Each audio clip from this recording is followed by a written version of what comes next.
minions, and welcome to unMadeGaming. We are here again for episode 2 of the Dobbers, the Silent King, the second campaign in the Dobbers universe. Yeah, that's it. That's about it.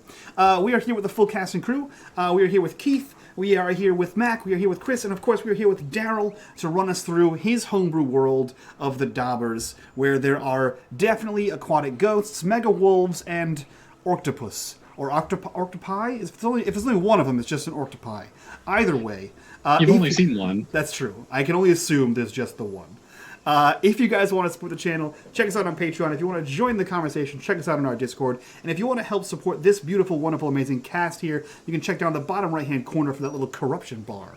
When that bar fills, Daryl gets to do whatever the hell he wants. But more importantly, any amount of money that goes to that bar goes back to the beautiful faces you see here. So let's throw some money at these people. That being said, I will turn things over to who's doing the recap? Oh yes, Globrick Purg to do the recap for episode 1 in character is what I was told. I think he's going to do a future one. And oh, my bad. I thought I was told he was doing it today and forever for the rest of the season. That's what I misunderstood. In that case, Daryl, I bushes like Homer Simpson and let somebody take over. In that case, Daryl, I turn this over to you. Alrighty. It's up to you. So yeah, this is the Dobbers. We are gnome-like creatures that live in the Alwaysgreen Forest, except for Globrick, who is a transplant from the goblins, come down to sell his wares to the unsuspecting, trustworthy, and foolish Dobbers.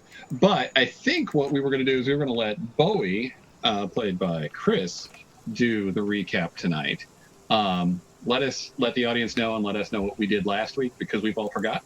So take it away, Chris. All right, so I'm going to read from my journal. Dear Amanda, I miss you. I know you're with me.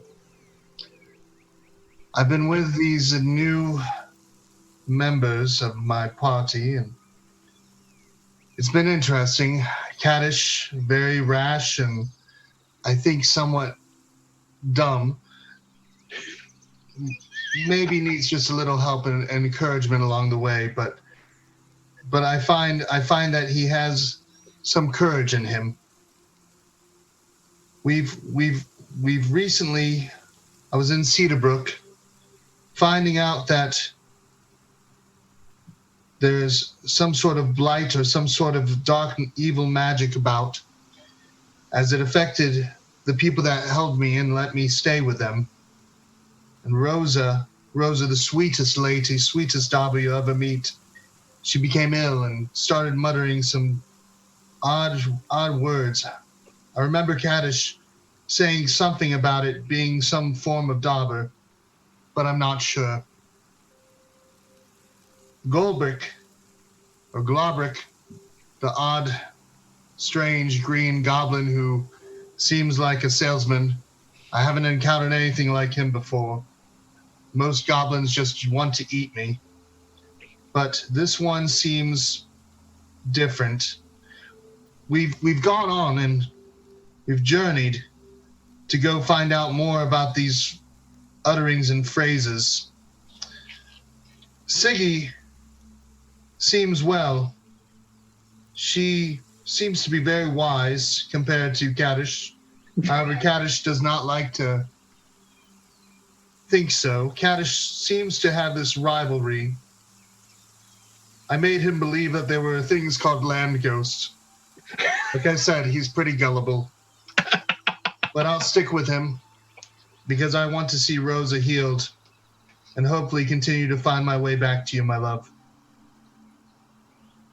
Oh, and then there's this weird pig thing with tentacles, and I'm not sure what's to happen, but I'm going to quickly stop because I'm staring at him now.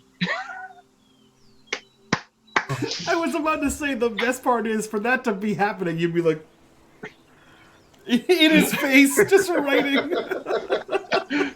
You beat me to it. Perfect. Writing a letter to your lost wife. That's great. Yes, you guys have journeyed to Timberborn, and you are at the home of a somewhat renowned historian of the Dobbers, but mostly known as a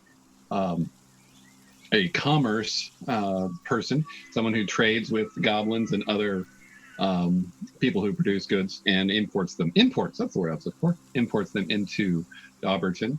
You're at his home. You just knocked on the door, and the door was opened by this exceedingly huge and probably by your count, though it's up to your character's interpretation, ugly creature. Its head is green and his shoulders are thick. He's got big front tusks that come up just up the points right near his eyes, which are black and beady and set deep into his skull. He's got leather wrappings around his chest, over his arms. You actually notice now that you've had a whole week to stand here waiting until the next episode that one of his arms comes into like a crab claw and the other one looks like a regular meaty hand. Around his torso, just leather wrappings. Over his shoulders are like big bone spikes. But then below this leather wrapping of his torso come tentacles of what you can only imagine is some sort of sea creature, because you've definitely never seen anything like it. But they're large at where they intersect with his body. They're as thick as your leg, thicker probably. On one side of each tentacle, there's these little sort of cup things. You notice as he's standing behind the door, the tentacles kind of writhe, and as they lift up off the ground, the little cup things like suction to it. You can't imagine what that would be for. But you take that moment to let this soak in as you're all kind of shell-shocked seeing it. And the door's open. He looks out. What you want? You know, Daryl, of all the things you've drawn for Dobberton, you don't have a picture of this monstrosity. I am offended. It's coming. I promise. It's coming. Jesus. Yeah, I think that Caddish is making the same face. The door opens and he just goes and just stares at whatever this thing is because he's never seen it before. Has Globrick seen this thing before? Like, is this guy okay? No. Although if you would like to Globrick, make a history roll or a nature roll, I can maybe tell you something. But I can say you haven't seen this before. Although you did tell us you frequent this library and you're here all the time, so... That was an exaggeration. You don't know Thomas. I should have clarified that. You don't know Thomas. You know of Thomas. But he told us that he did. So I did. Okay, that's fine. Yeah. I did. Oh. Well, someone else rolled higher than I did. Would you roll a 7? All right. Chris, or was this roll from before? I just rolled it. Oh, okay, yeah. Oh God. Yeah, Bowie had a high roll here. Yeah, no. Globrick's the only one who can roll this. So. Oh, okay. Yeah. I rolled a 7. Right. Yeah. I was just going to tell you if you even recognize the parts of him, and you don't. So. Mm. We're here to meet with Thomas, of course, great, large, terrifying friend of ours. What is your name? Go away. He closes the door. Oh my God! Dare he be so rude to thee, Globreckberg? Did you see how many things he had? You did tell us you were related. Who was related? Well, clearly he's green. He's green. They somehow relatives. Somewhere. That makes sense. Dobbers. Need some lessons about goblin kind. What kind of goblin was that? No goblin I have ever seen. He had. Did you see his claw hand? He's been drinking the wrong kind of potions, I think. You think a potion gave him You claws? have seen, the little crawdads, in streams and stuff like that. But I mean, they're nothing like could squash your head. Yeah. And then he didn't have feet. You're clicking behind the door again, and it cracks back open, and there is a tall, taller than average, but not nearly as tall as that thing, Dobber standing before you. He has fine robes and like a frilly shirt underneath, little circular glasses pulled down on the end of his absurdly large but normal nose, and hello.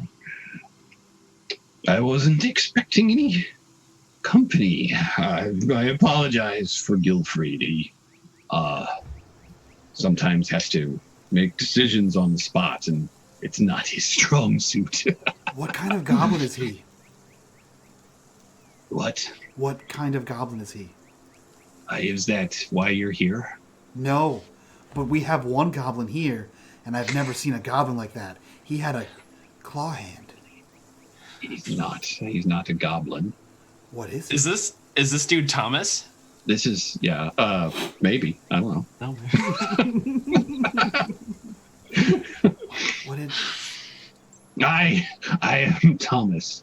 And you are? Put your hand down. You look like a goober. Forgive my friends, Thomas. Thomas, old friend. It is Glabrek Perg, the Glabrek. Surely you recall our old friendship. Aye, young or old. How old are you? Many years. Goblins age differently than Dobbers, you see. But I brought you your favorite tea here, and also your favorite lotion here. Just handing him jars. Yes. He looks at the tea. Like, what kind is it? It is a fine mushroom tea, mushroom and moss tea, brewed with the elixir properties of the wellspring at Cedarbrook. It is the finest tea in all of the lands. He twists off the top or the cork, whichever it is, and sniffs it. It has a bit of an herbal smell, doesn't it? Very, very good. Come in. I want to hear more about your teas. Of course. And you say we know each other. I have a rather keen mind. I think I would know if I remembered you. But perhaps I don't remember if I know you.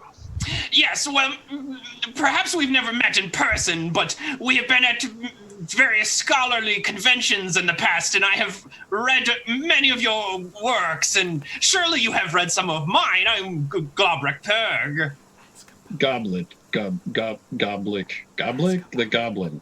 No, I know a lot of goblins. You're probably just getting blended in with the others. But please come in and bring your other people. Dobbers. I may be a Dobber, but well, never mind. So you come in, and there's kind of a big foyer area. Just past these two double doors that you come on either side. There's two torches on the wall. Directly ahead of you is a long passageway or corridor, hallway, and there's doors along the side of it. But then directly to your left, there's another door that's ornate wood, kind of carved and stuff. And he kind of glides over to it. He's got that sort of creepy floating walk. And the octopus is just standing there in the foyer, but he stepped back so that, like, if you want to go anywhere but other than behind him, you'll have to kind of encounter him. So he walks over to this door and opens it. And what you see behind the door are shelves and shelves of books.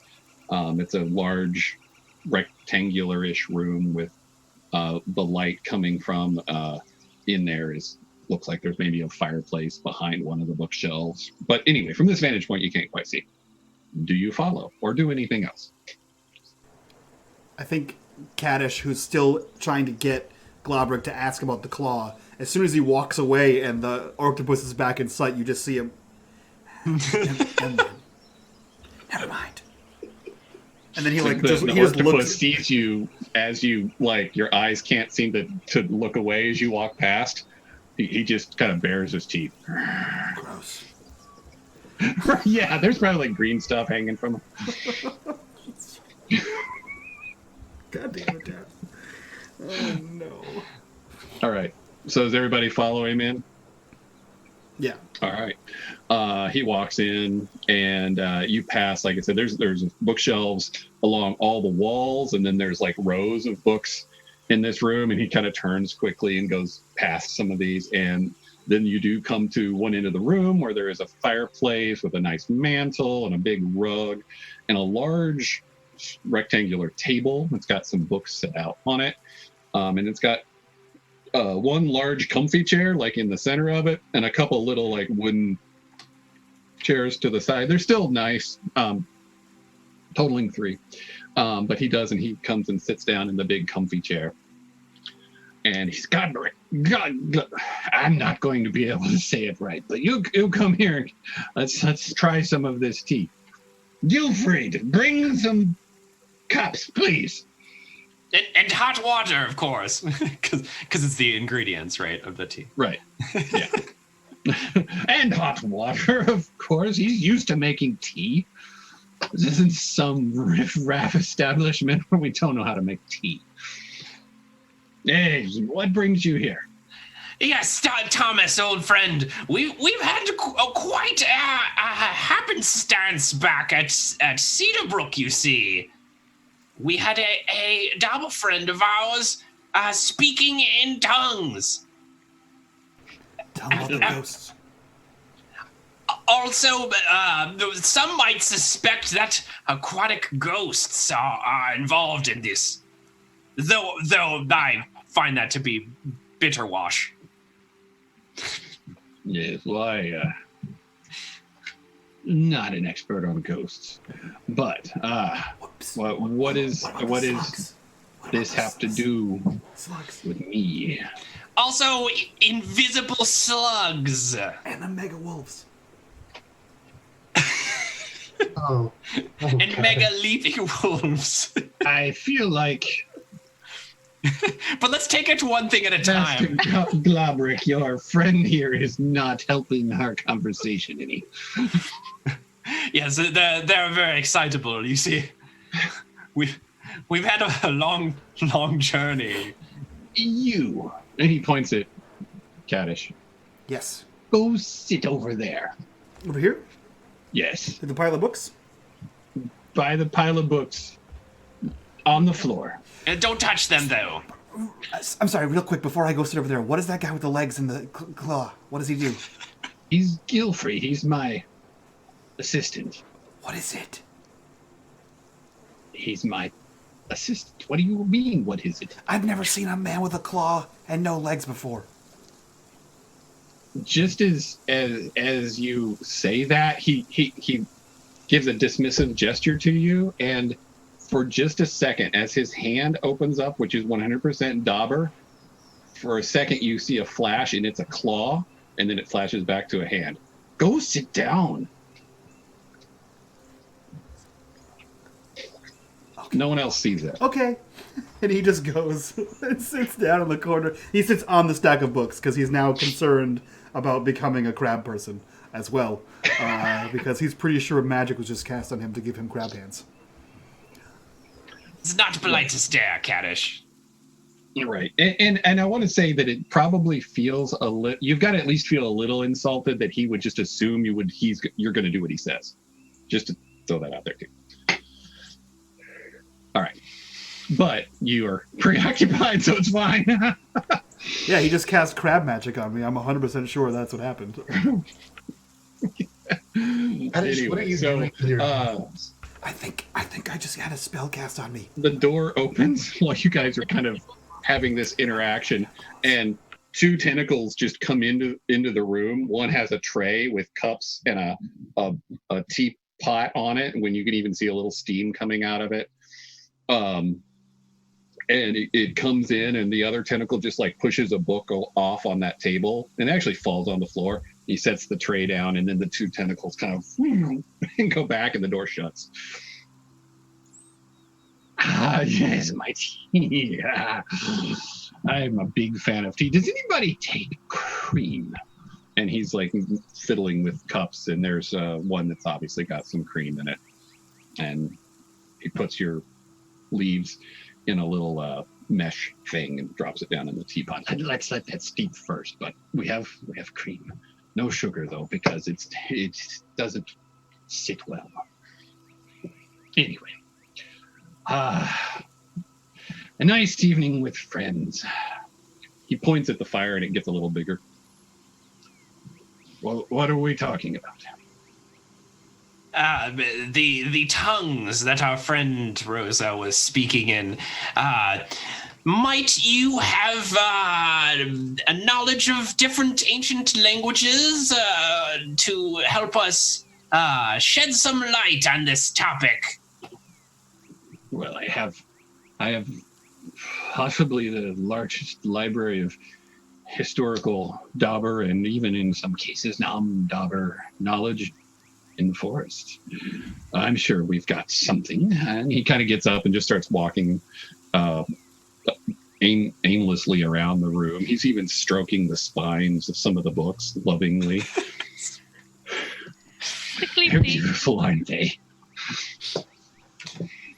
Do you know what she said?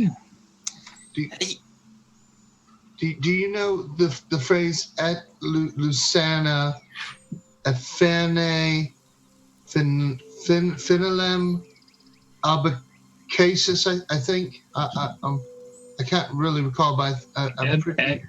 At Lucerna, probably. Lucerne. Okay. Lucerna, yes. Wait, but like, are you sure there's an Et Lucerna affere finalum of Cassus.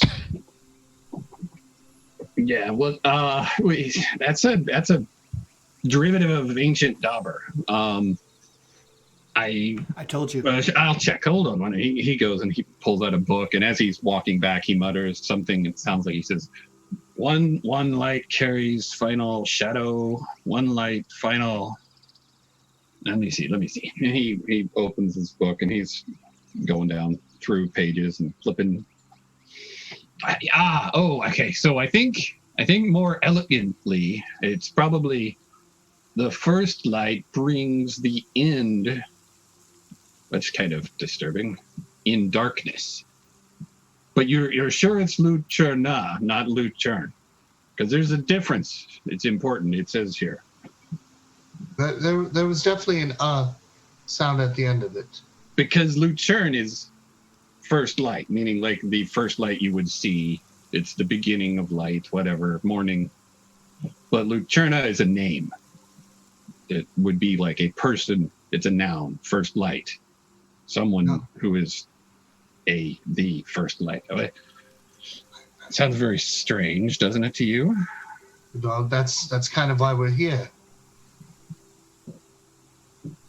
I just need Rosa, this sweet lady. She drank this water, but the water was cloudy and it didn't look right, and there was some sort of magical darkness about it, almost like these crystals of white and hold on.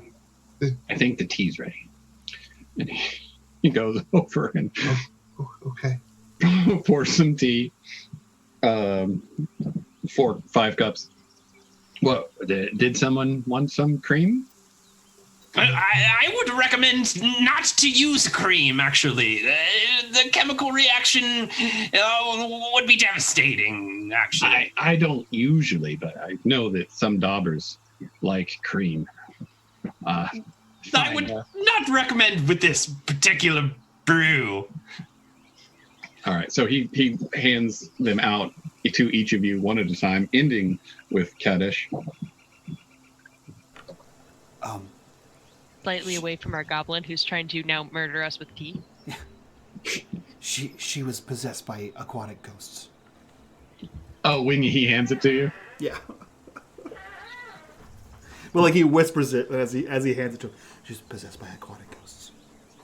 Globrick is like leaning forward really intently and doesn't have his tea, but is like is like eagerly like waxing his eyebrows and his beard and like watching you guys really intently. Like he needs to see your reaction to his tea.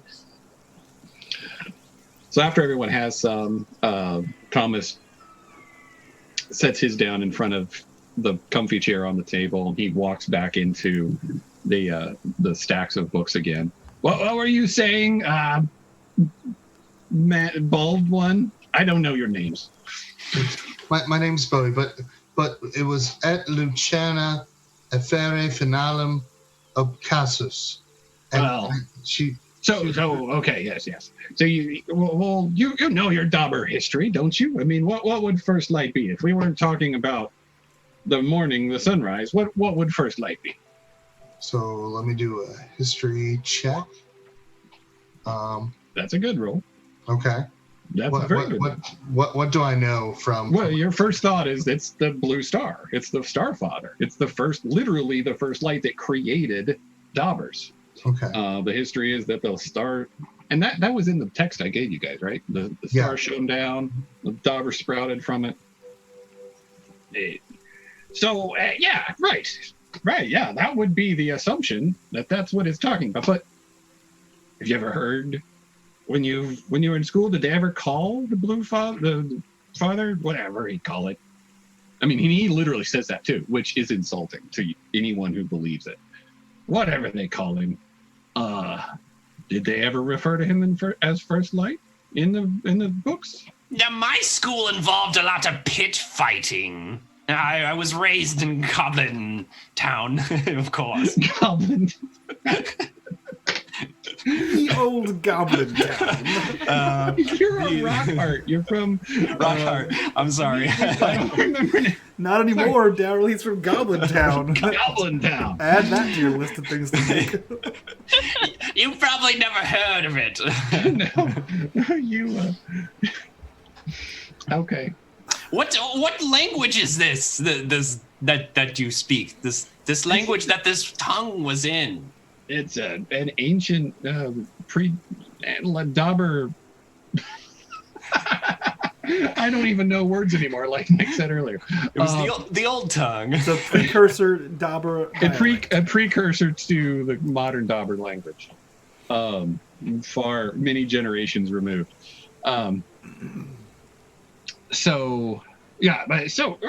So I'm sure anyone who heard this, if they knew these languages, which no one does, because no one cares about history. They're all fascinated by festivals and making bread.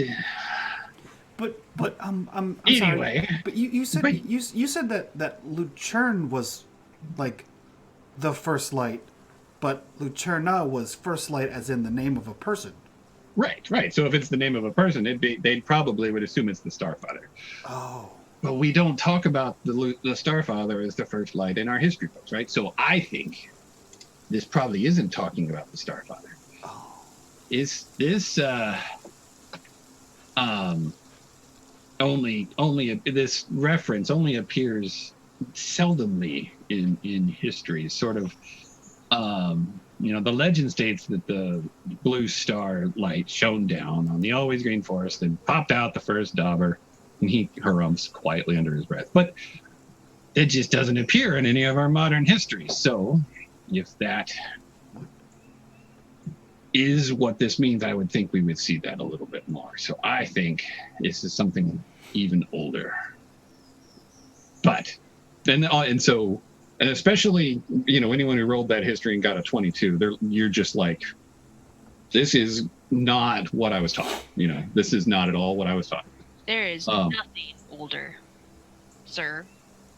There you go, Paladin. Really? You think you popped out of the ground like a plant? Absolutely. Is that a nonsense? Give me the tea back.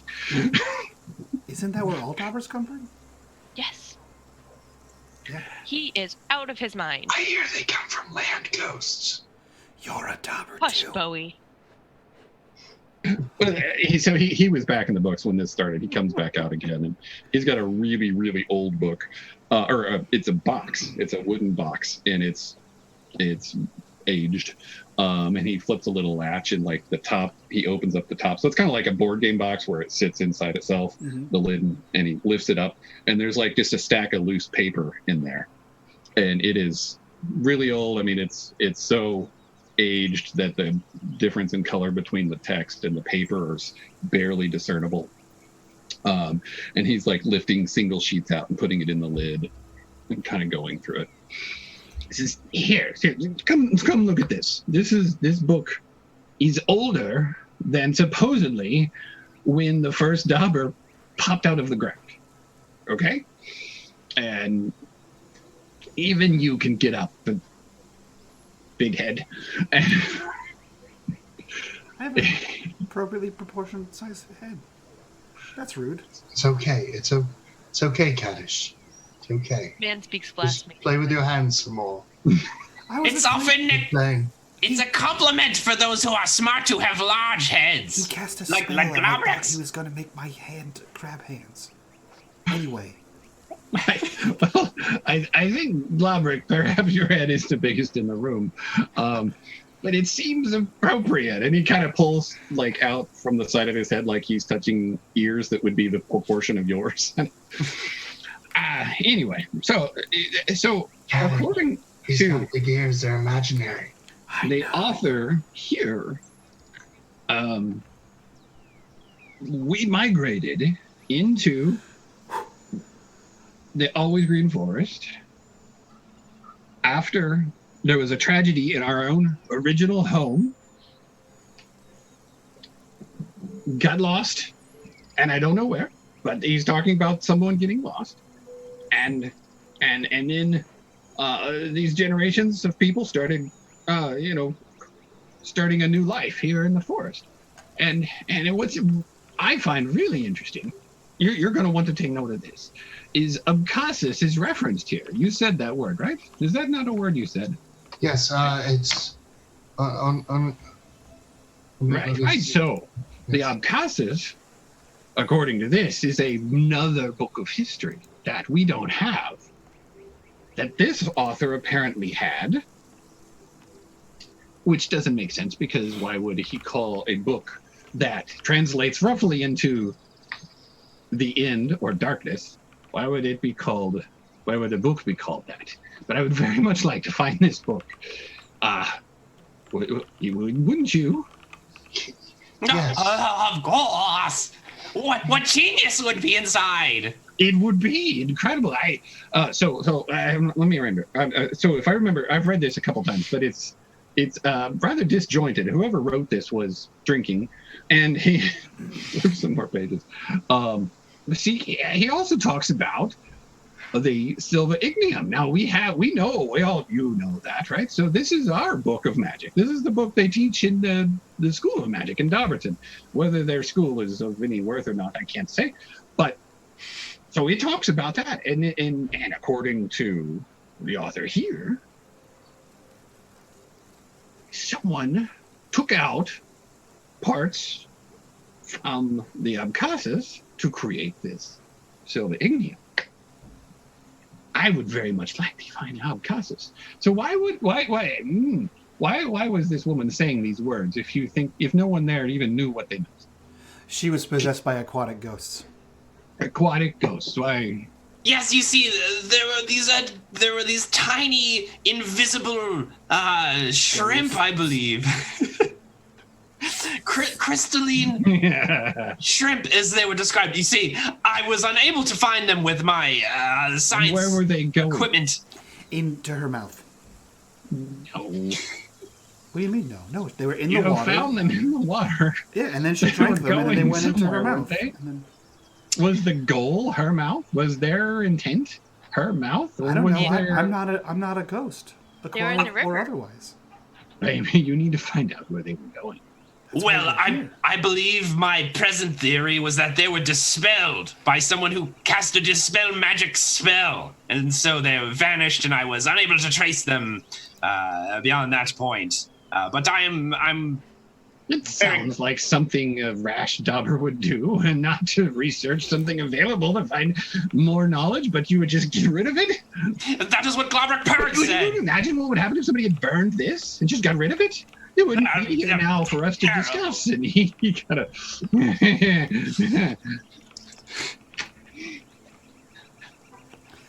we came to you to find help, and that's what we need. But all we found is fairy tales. No. Fairy tales. Fairy tales are what you believe.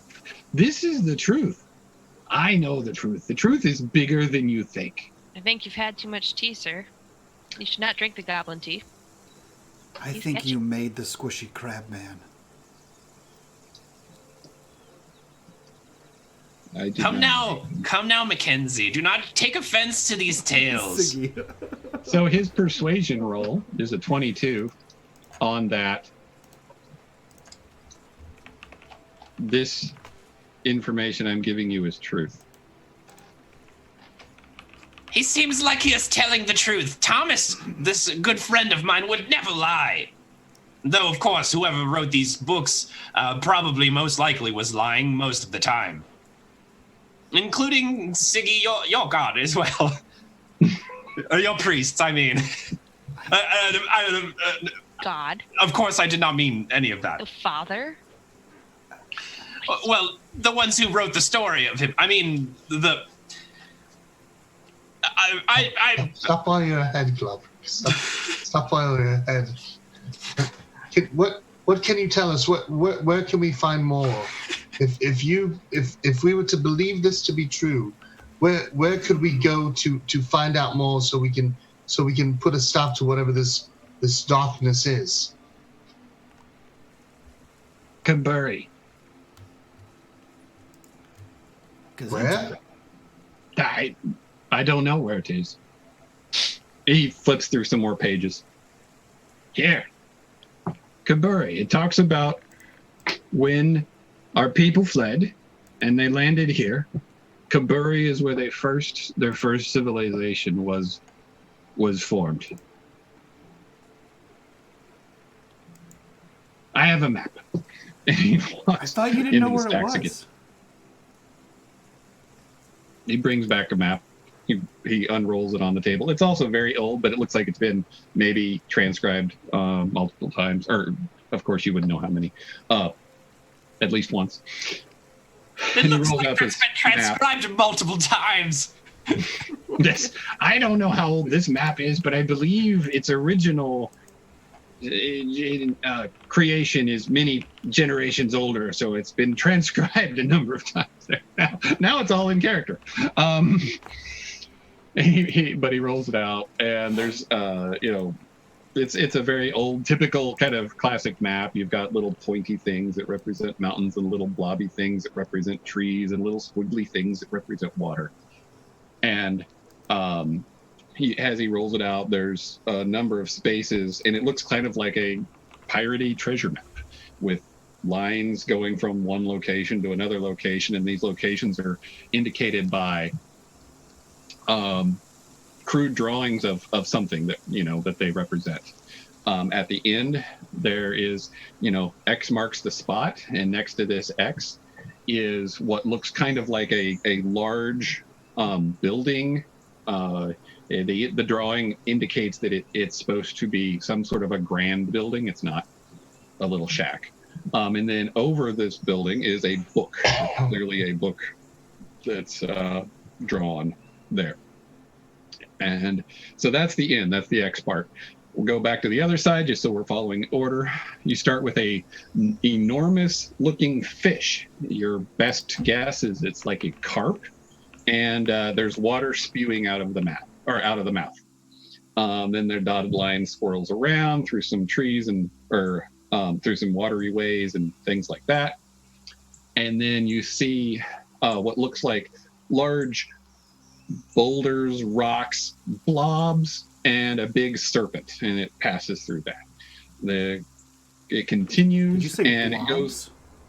It could be blobs. I mean, they're just circles on a map. Your best guess is it's water. It might be rocks. Then it goes through a large expanse that has lots of the little wavy things across this big expanse. So you're guessing that's a large body of water. In the center of this body of water, which the dots pass right through, it looks like there is a very long-fingered, angry, monstrous hand sticking up out of the water.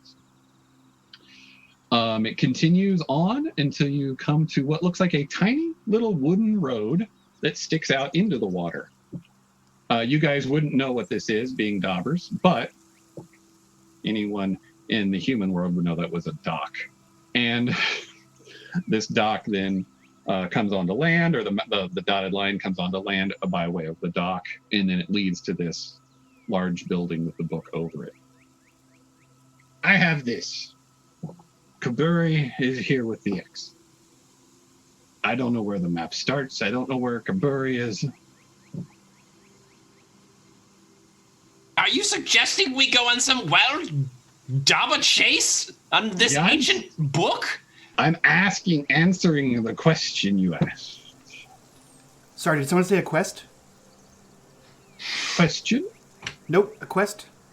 You can quest to your heart's content. I see you're carrying a Done. sword like We're some in. Neanderthal. Take the book. Take the map. Take the box.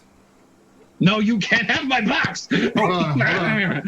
Can I try to do persuasion on him? And what? And see if I can take the box with us? Well, try. You use your words. You rolled the roll. Let's see what your words are. I mean, like in character. Thomas, I believe that you have been a great help to us, but if we could please take this box and the map, maybe we could find out what this all leads to, and we will bring back some of whatever treasure or knowledge that we have, and we will bring this back to you.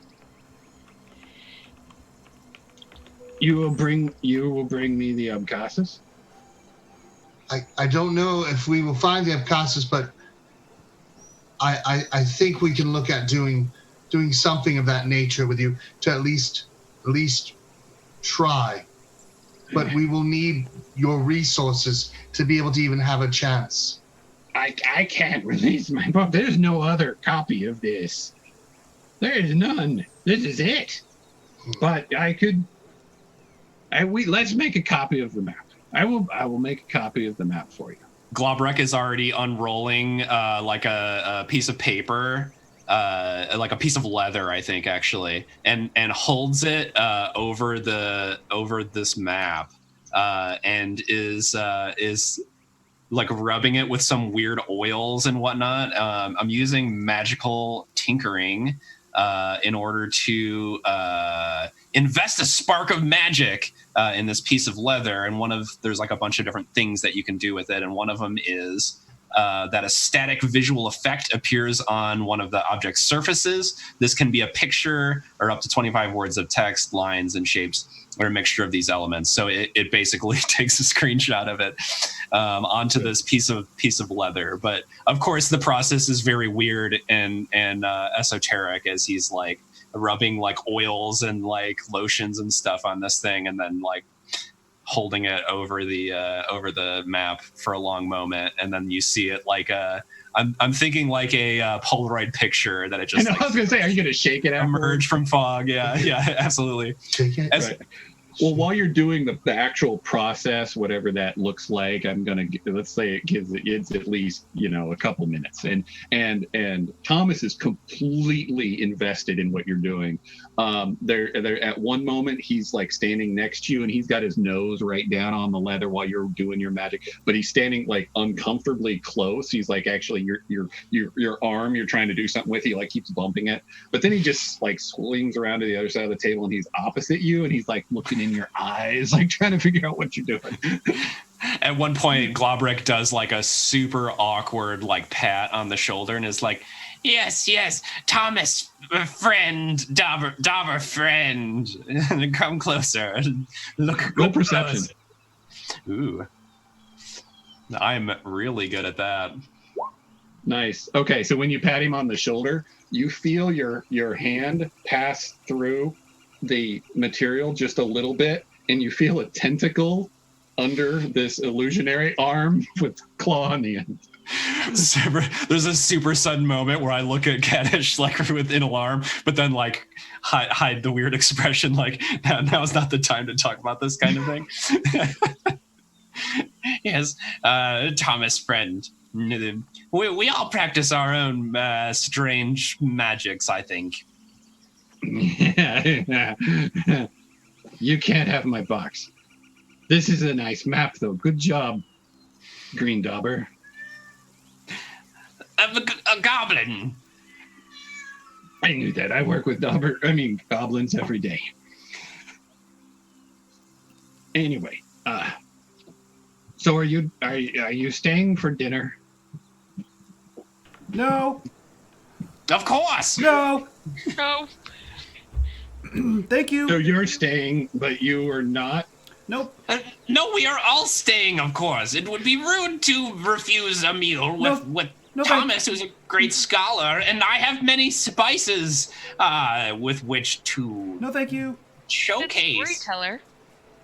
You know, the thing about quests are the faster you start a quest, the faster you can end a quest. So I think if we just, it was morning when we got here, and it can't have been that long, so it's probably like mid-morning to like afternoon, so it's probably still light out. So we should definitely not waste like a few hours and eat dinner. We should probably just hit the dusty trail and. I think I'm going to actually agree. Questing. Yes. Tongues. We gotta be like. But I am old. I can't just travel all day and night on the road. Well, that was your problem. It sounds like a you problem. I'm the fastest Dobber in Cedar. Second point, and he points at Stiggy. You look big. Maybe you could carry him. Yes. I'm the strongest Dobber. But you're welcome to stay for dinner. God. We have some of the Competition finest of strength, and you lost delicacies to that me, you can find. 'cause I'm the strongest Imported, Dobber of in course. Cedar. Pity loss. Pity loss. What? Okay. I'm sorry, were you talking, Crab? No, I'm ready. I would like to read more of my books. Are you done? If Daryl, for my I'm own... not having Gilfried prepare any food, then you can leave. I'm tired of this conversation. Yes, Thomas, I also have this gift, which is a copy of a book that I have written about herbs and alchemy. And might it be of use to you? You can keep it and file it in your library wherever you wish. Okay, he takes it. He flips through some pages and he walks over to a section of the library where he hadn't been. Where's the box right now? Is it still on the table? Where is it? It's on the table. I mean, it's sizable. Can I do a little sleight of hand while he's out? Can you sleight a hand, like just try to get into the box and maybe take some of the documents and stuff of that nature? You can do or try to do whatever you want, but I'm just telling you, it's bigger than your head. Okay, it's a big box. I'm gonna go for it. I'm gonna try to use a little quick sleight of hand. Okay, we'll come back to that. But he goes over to a different section in the library, different from where he had been earlier, and he slides the book into a shelf. And of course, you're watching with most rapt attention, Goldbrick, and he slides it in next to another copy of the book. And then you hear... He already had it. Rip. Yeah, and then you hear this clatter of the large box being like scooted along the table and then picked up, and Thomas's head snaps around. Excuse me. I was just coming to help bring this back to you. I want to say thank you. Don't touch it. Put it down. Oh, okay. Gilfried, I need you. I am so sorry, Thomas. I just wanted door to bring opens and tentacles like reach in and tentacles. What? I told you he didn't have feet. And then you see the orc's head like lean down and looking through the door, and his tentacles are like practically surrounding his own face as he's kind of reaching in and just sort of wildly flailing. Can you put it down though? Yes, I put it down.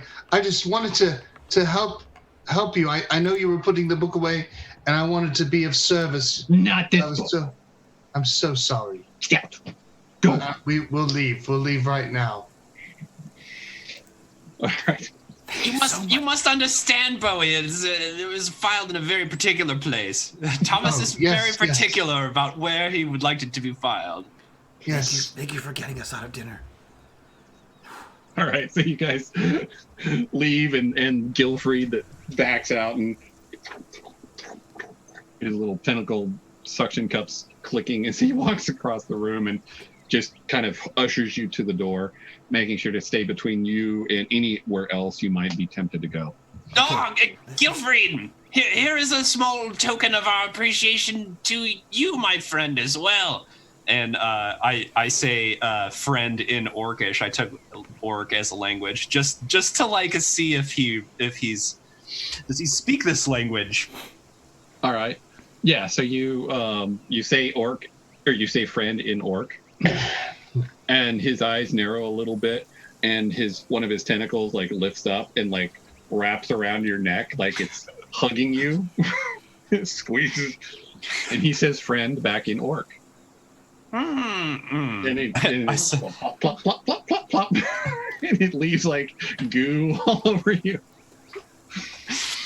I think it's some kind of stupid like moisturizer of some kind, like some kind of like lizard like moisturizer. You're like for scraping it into a little vial.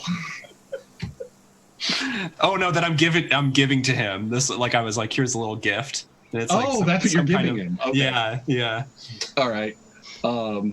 Yeah, so like after the tentacle comes around, the little end of it like wraps around it, and he pulls it back. And I have a feeling it would be very, very good for your suckers, as they might be called.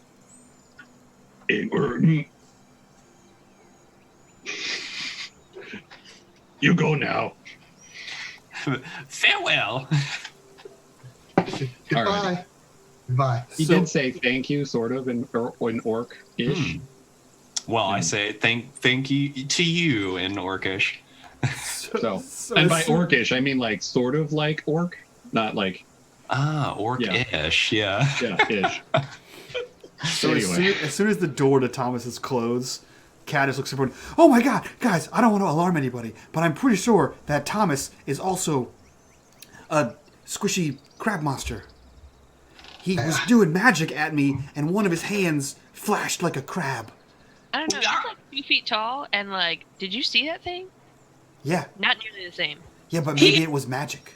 He is definitely some kind of squid creature, but he's very respected in the scholarly community. And did you see his collection of books? We should not shout at him and call him squid names. But I'm not the smartest Dobber in Dobberton.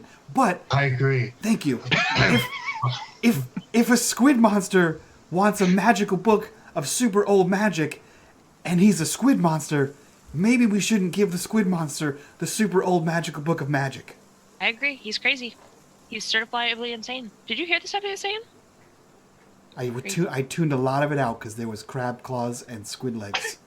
And so I didn't hear a whole lot of it. What did he say that the thing translated to? The first light is shadows? What was it? I didn't... He said that there's something else, and that we're not from the Father, and he was talking crazy. It's blasphemy. Oh, that just sounds like Most nonsense. people like this. First light brings the end in darkness. And he said that it is probably not in reference to the Starfather, but perhaps something older than the Starfather. Which I can understand why that would be offensive to you, Siggy. But you see, the goblins tell tales of creating the Starfather from boot dirt that they scraped off of the king of the goblins' boots, and then that became the Starfather of the Dobbers. So, of course, it's all very tangled. Everyone knows that goblins are insane. Also true. No defense. Wait, you win this round. Right. Touche. There's the story of the little boy who sneezed on the boot, and the dirt turns into a star. So, does anyone know where we can find the waterfish? Now I have this map, and I unrolled a piece of leather, and it has the. And you're just doing this like Map on on it. his front step. Yeah. As soon as the map unfurls, Kaddish points to the waterfish. Does anyone know where to find the waterfish? Probably in the water. But no, that fish is out of the water because he's opening his mouth and water's coming out of it. If you open your mouth underwater, nothing comes out, even if you have water in your mouth. I need a table. Someone get on all fours so that I can unfurl this properly. Bowie. I know what that is. Why Go ahead, me? Kaddish. I don't know. It is early afternoon, just to also throw that out there. Perhaps we could stop and eat somewhere. That might be good, and then we can use a table there. Perfect. Ah, yes. That makes more sense. Yes, it does. Even though we were about to eat back there. No, he wanted us for dinner. And I'm half sure that he wanted to eat us for dinner, but also half sure that he wanted to serve us dinner. Either way, it's lunchtime. Oh, dinner. I get all of your meal names mixed up. Yes, it's breakfast, second breakfast, 11sies. Yes. There's only one meal during the day, and it never ends. Luncheon, afternoon tea. All right, so you do recall that you walked a good bit south out of the little town of Timberborn, past a inn that was the Twin Creek Inn, named so because there is a creek that merges and makes two creeks come together, and it's like in the little V, and that's where the inn is. So that's an option if you were looking for a place, or other things. Your call. Or you can. Somebody can get on down all fours and be the table. I could eat. This looks like a fine establishment as far as Dobber food is concerned. What does that mean? Dobber food's the best food in all of Dobberton.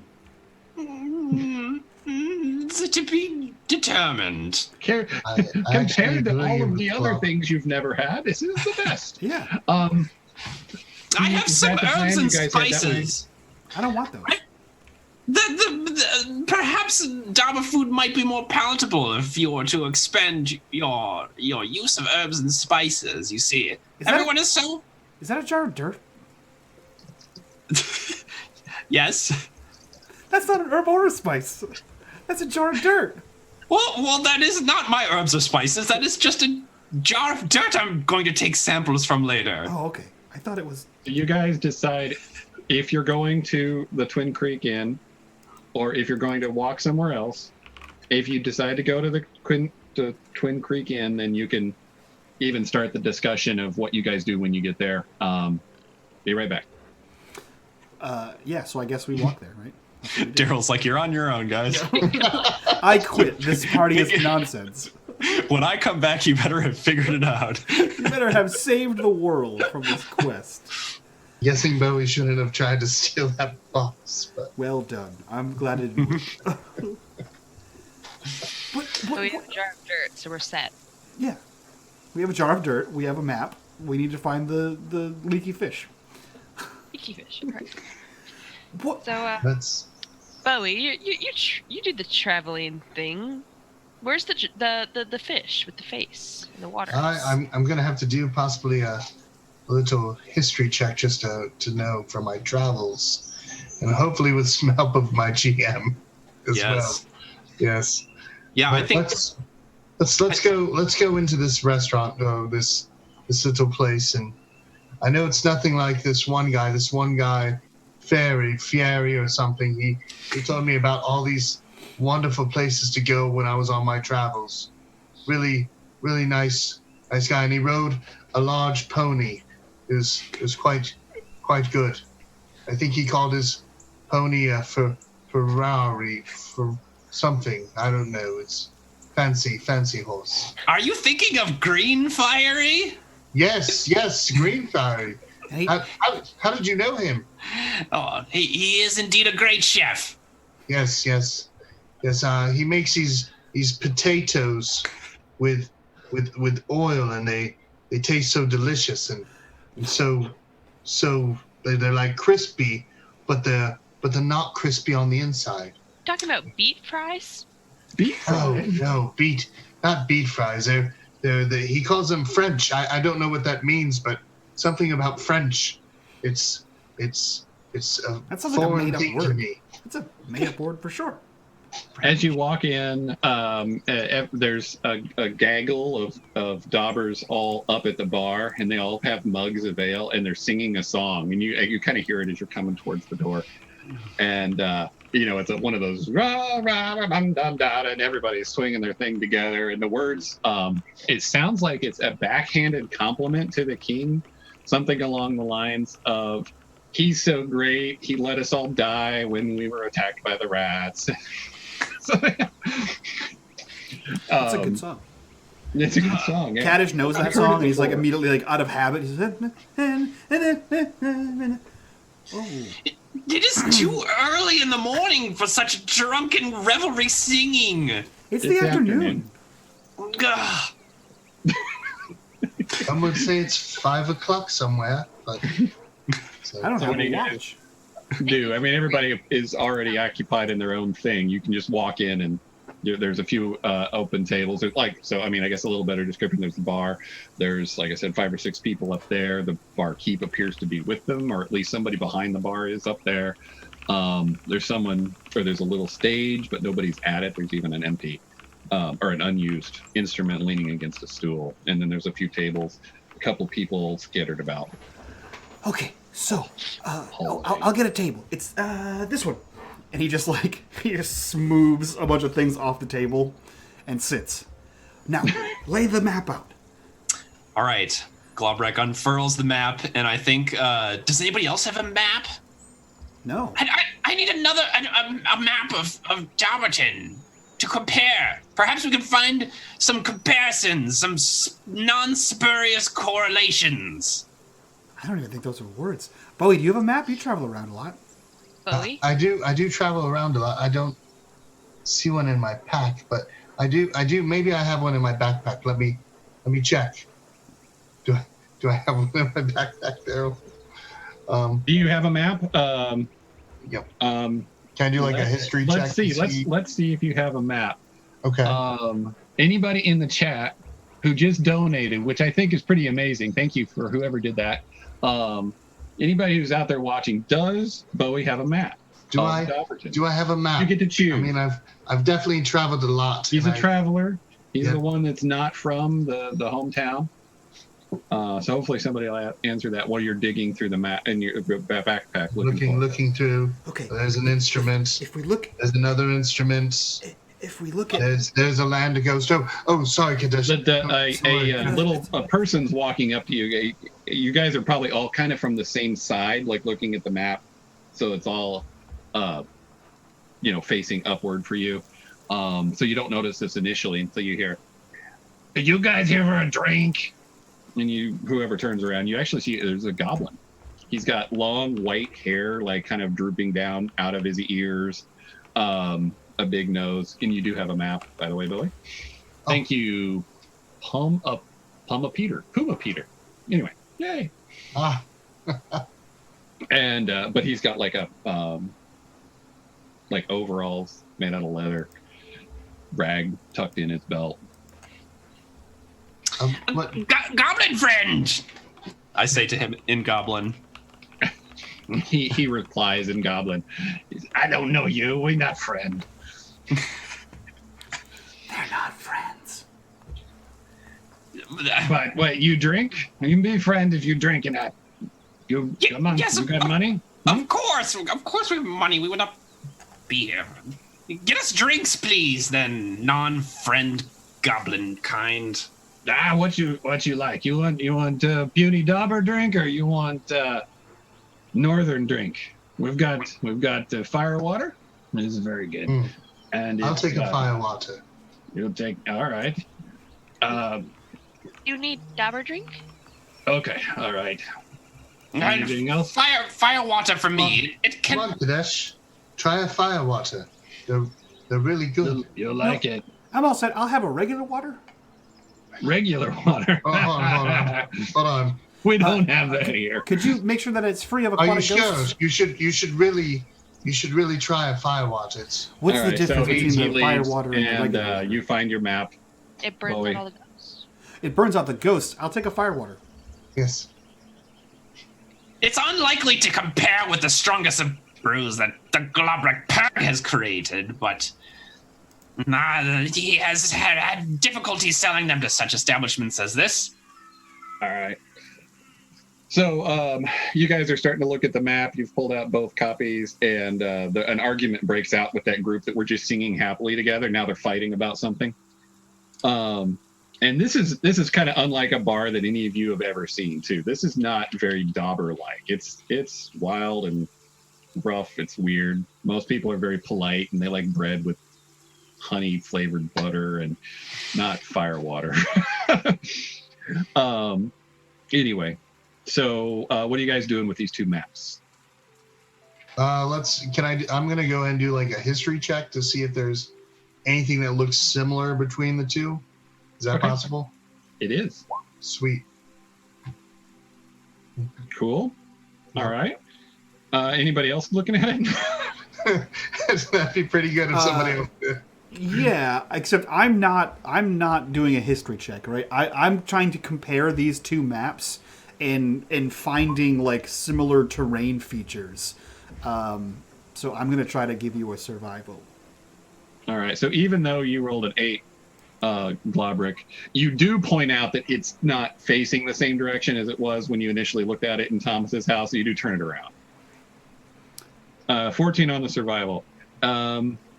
You notice that there is a interesting correlation between if you do see the Dobberton map, there's a river that runs north out of Dobberton.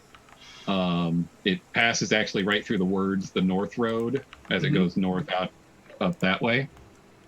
That on this map there's a line that lines up with that river and all the way to the furthest peak of the furthest mountain in the west north part of the map.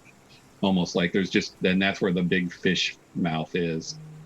And then there's the line that comes down, and that line is correlating to the book building icon.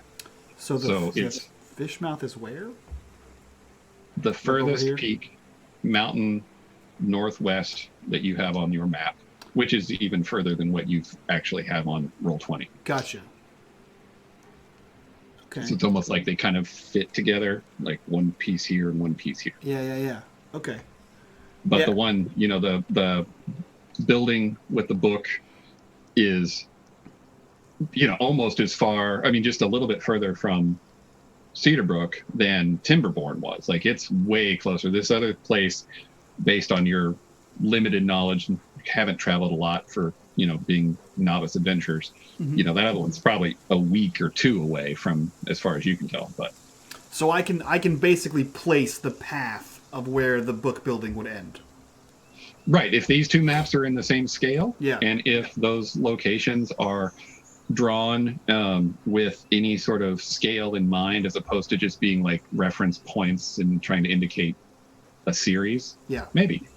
Okay, so I will do my damnedest to mark these places on the map, on the All right. the actual map of Dobberton. Okay, very good. So you put a mark just north of the North Road in Dobberton. And like I said, that other one is just at the end of the mountains. So, Yeah. yeah. Yeah, I'm gonna mark them all just for safe Oh, so you're measure. going to mark where you think the other places would be? Yeah, just for safe Okay. measure in case they have any kind of significance. Yeah, cool. Thank you. I The think guy, the this little is goblin, comes back with his white frizzy hair. Yeah, here's your drinks. You wanted the water, and he he hands it to Kadesh. Why is that so funny? And then this little shiny armored Dobber wanted the Dobber drink, and he hands it to you, and it smells like huckleberry. Yep. And then he gives you two a tankard of brown-looking water, and then from his back pocket, he pulls out a flask and just like dumps some stuff in it, and then puts his flask back, and then hands each one to you. What do you think? What do you think, Globrick? You ready for a little challenge so you can drink the fastest? I think Globrick is like wafting it and like trying to using his astute alchemist senses to get a sense of like what the hell this thing is. Is it poisonous? Maybe? Is it? Sure, give me a roll.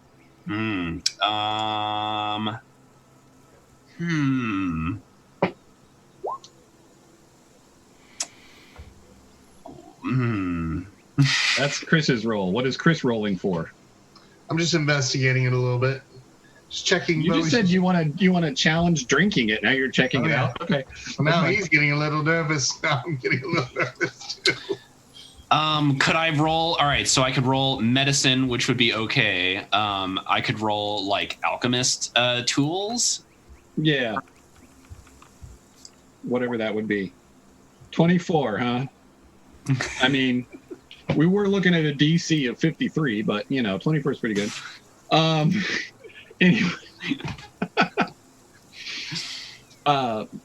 So yeah, this is a drink you've encountered before. You've never drank it before. You assumed it would have a little more information. They wouldn't just be passing it out as so nonchalantly. But it's not just alcohol. It's also a hallucinogen.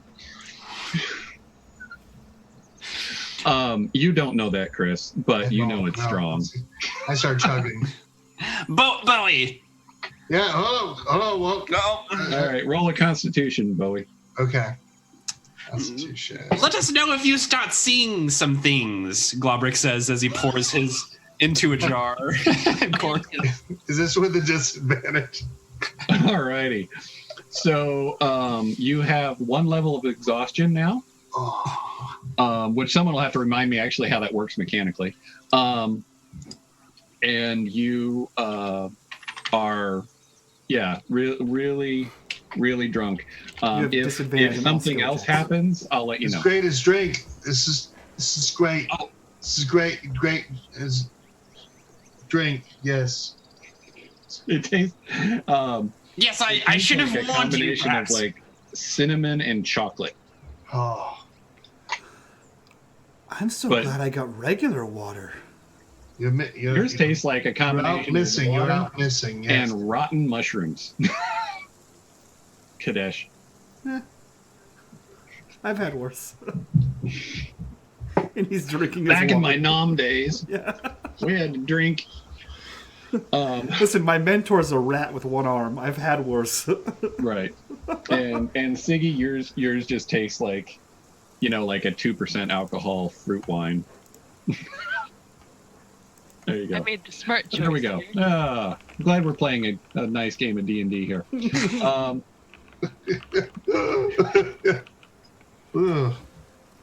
you guys have looked at this. You've got your drinks. What's the plan going forward? I'm gonna have another. No, that's probably not advisable, Bowie. I don't think he should have. You know what? Can we have you can have mine. I got the same thing you got. And he slides the water over. if he shows up, man. They said it was a special kind of water. Yeah. As he slides the water over, you see Kadesh's face in the water, and it kind of raises up above the lip of the glass and says, "Drink me." Goes back down into it. It's very good water.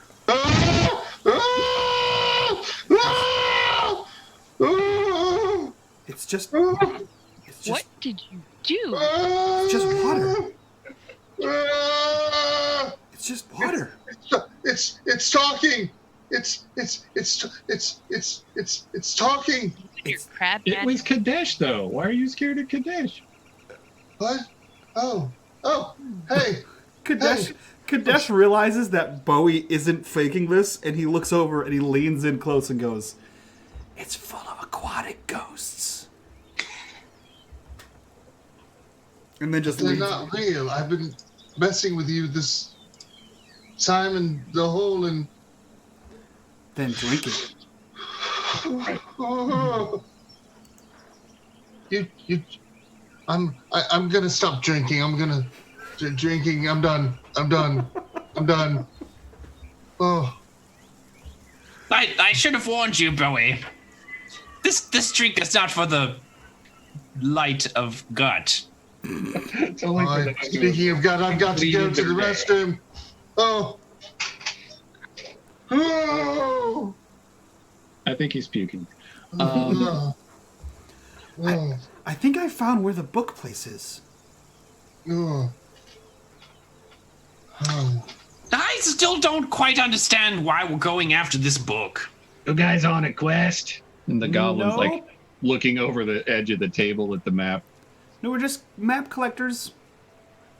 And this glass Two of was them now, Bowie. this glass was talking to me. This has nothing to concern you, goblin kind. He doesn't like You it. want a room? No. No. Unfortunately Get not. another drink or leave. I'm still drinking my water? I'm not drinking it. Okay. Freaking me out. That's why you get water. Drink it slowly. All right. Anyway. So you pointed out what you think are things Yeah, on the map. I think this is the book place that we need to go to. I'm not one for libraries. I'm more for the chopping wolves. But if we're gonna find out what the darkness and what the light are, that's probably the best place to go. That's what the squid person said. Surely there would be great renown if the Globrak Pag were to bring this book to the academic community. I mean, Except it's a fairy tale.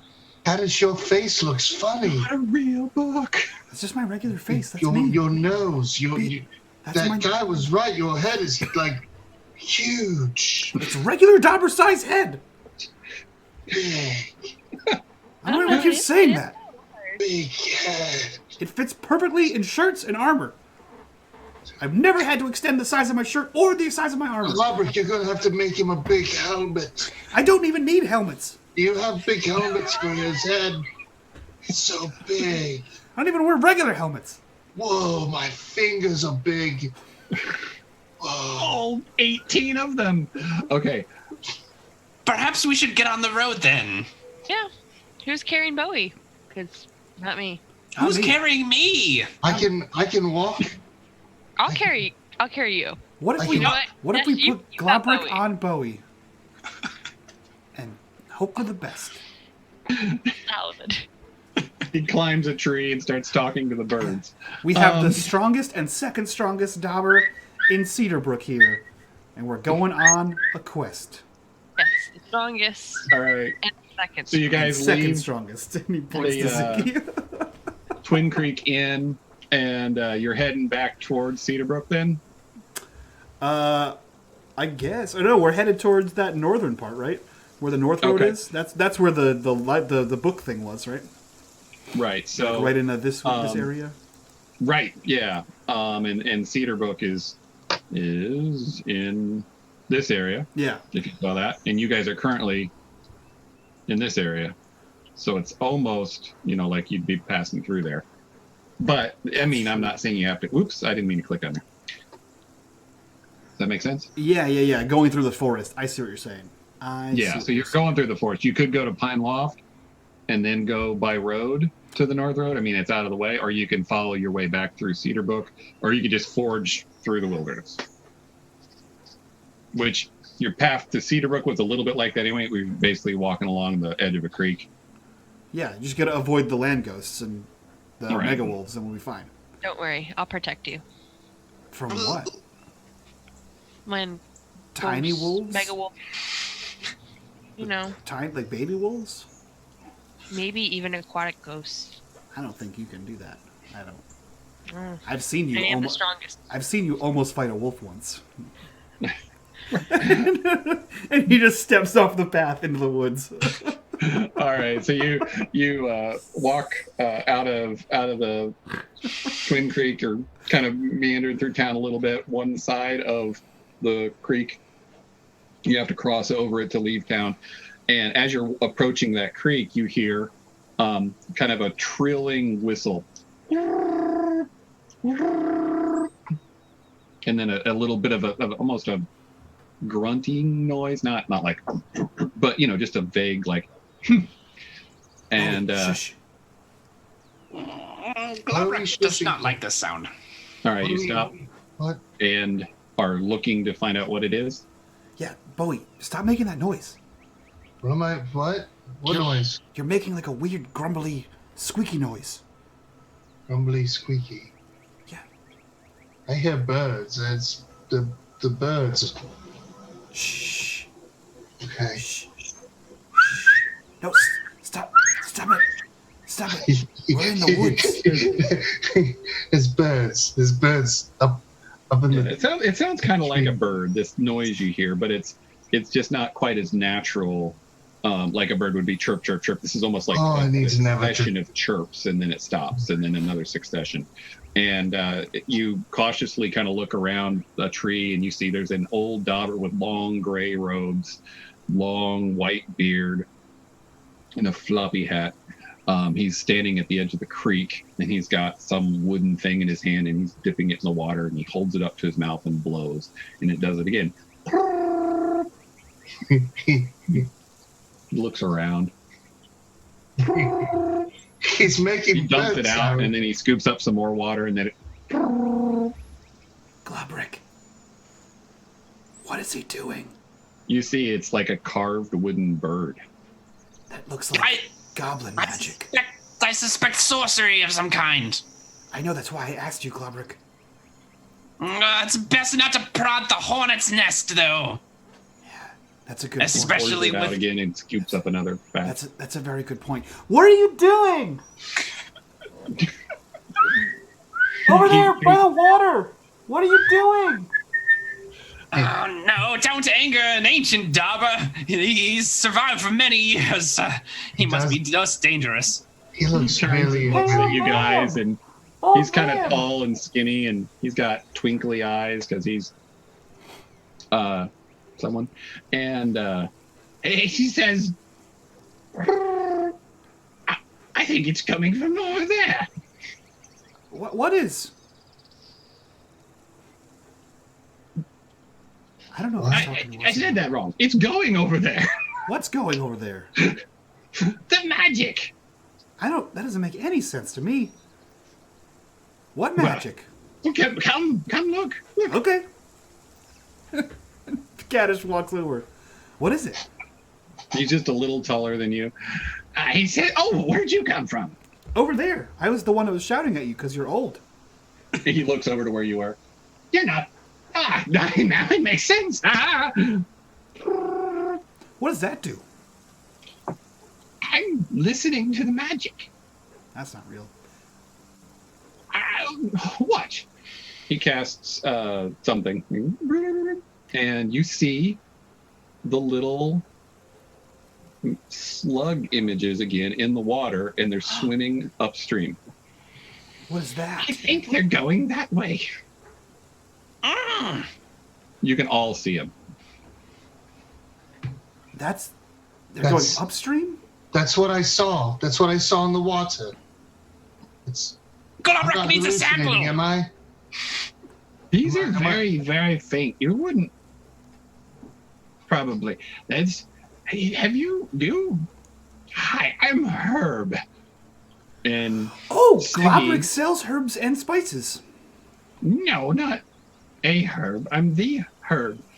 Siggy, you would recognize this name because he is one of the most famous wizards in all of Dobberton, and closely associated with the Paladins. Okay. So you might not know a lot about him, but at some point you would have heard a conversation with our guy whose name just went out of my head. Herb. About about him being, involved with reforming the wizard school and that kind of stuff. So He's the Herb. Yeah, he said that. I'm Herb. I'm trying to figure out why there's little streams of magic flowing around the city or the forest. So are we. Slugs in the water. What? You're telling me. You're not the person making people speak in tongues, right? Because I have No. problems with you then, sir. No. Have you drunk some of this? No, but a lady did, and then she got possessed by these aquatic ghosts, and he points to the slugs. No, this is just a trace of magic. Someone is calling it. It's the magic in the forest. It's being kind of drained, it appears. It's going that way. I have to go back and report this to the king. Where the mouth would be, we would connect to this upstream, I'm assuming, right? The fish mouth? Yeah. Well, the direction he's pointing, based on your understanding of the map that Kadesh pieced together, he's pointing towards the other end of the map. The X marks the spot side. Okay. Not the beginning fish mouth side. But it looks like the magic is going to the book. Yes. Okay.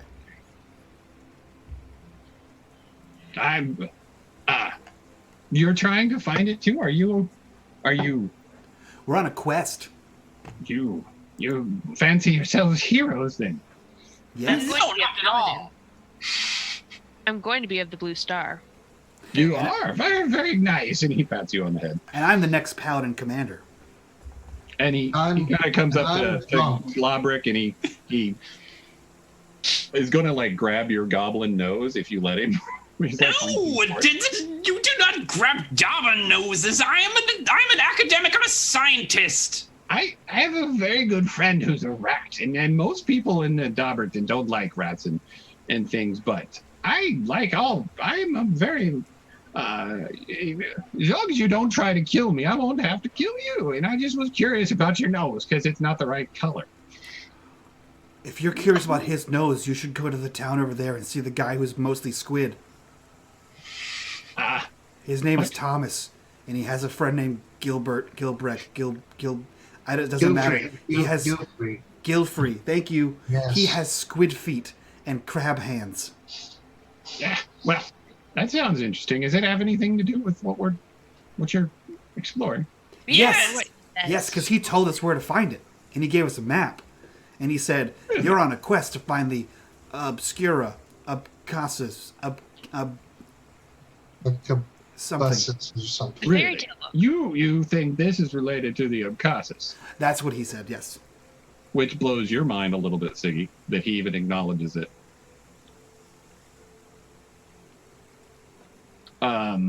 Well, that's just a rumor, really. But if we do find probably some new agey crackpot. But look, we have a map to it. And I show him. No, Herb, he's a smart man, and he says this guy's a crackpot. but He looks at the map and if we did find it, how famous would we be? what good is fame? That's You, how you become the paladin. Finally, commander. somebody talking sense. I'm not sure about you. You seem like your priorities are a little bit screwy. This is about the peace and safety of our kingdom. Yes, we're clearing the Yes. evil corruption.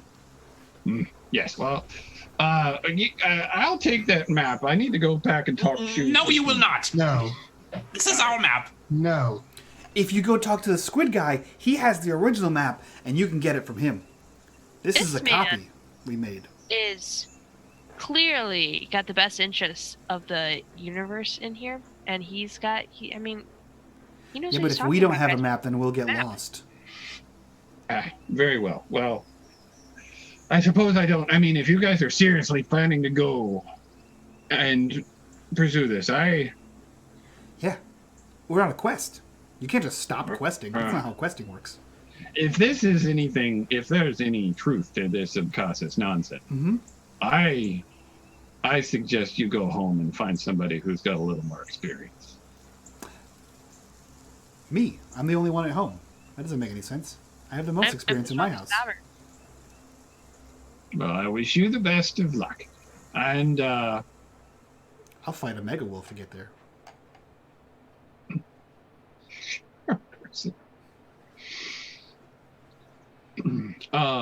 why is that? Why do I see charm person? I was thinking about trying to talk him into, I don't know, giving us more information why I wanted to take the map. All right. I don't know. Plus, I'm slightly drunk, so I don't know what I'm exactly doing. I didn't think you were seriously going to go where it looks like you're trying to go. I mean, that's outside of our borders, even. I mean, just like a little bit outside. Yeah. I mean, still inside the forest. I have to go back and report to the king. You should tell the king about the squid man. The squid man. Wow. Tell him about us, because we're out doing something about this problem. Yeah. It's actually please. Yes. Okay. We're just making bird noises with the water. You like going tweet, tweet, tweet, tweet, tweet. He blows it again. It's very nice, isn't it? Yes. Well, anyway, so good luck. Have a nice day. And if I see a squid man, what's a squid, by the way? He's got like tentacle legs. What's a tentacle? I don't know. That's just what Globrick told me to call him. Anyway, his name is Thomas, and he's inside the library right there in Timberborn. Ask around. Everyone knew where his name was. Everyone knew where he was. Yeah, I know a Thomas. I mean, he's one of the people in Timberborn that's famous that people know about. Ask him about his friend Gilderoy. Gilbert? Gilbane? Gilfrey. Well, I mean, Thomas is involved with trade and in commerce and things, and I have no interest in that. He had an orc head. Well. Also has a vast library. Are you not a scholar? I am helping to build the school in Dobberton. I have all the library that you could possibly want there. He is the scholar. I don't know. He had this map, and you didn't have this map. Well, that's fairy tale map. Yes. Exactly. But you wanted If you are going on this quest, I'm going to go report to the king, and we're going to probably put something together too. But I would follow the river upstream and try to follow where these things are coming from. This map you've got is probably just going to confuse you. It's just a tangent. It's a side quest. Your quest for fairy tales. Fairy tale, right? And if you've not seen a fairy, their tales are not anything you want to look at. Okay, I think we have to go now. Thank you. The herbs I think and spices. this guy's drunk as I am. As think as I, as drunk as he. Oh. Herb, your wisdom is much appreciated. I think I have a book in my possession that would be great to add to your library back at the school. And I hand him a Don't drink copy the of my water. Don't drink the fire water.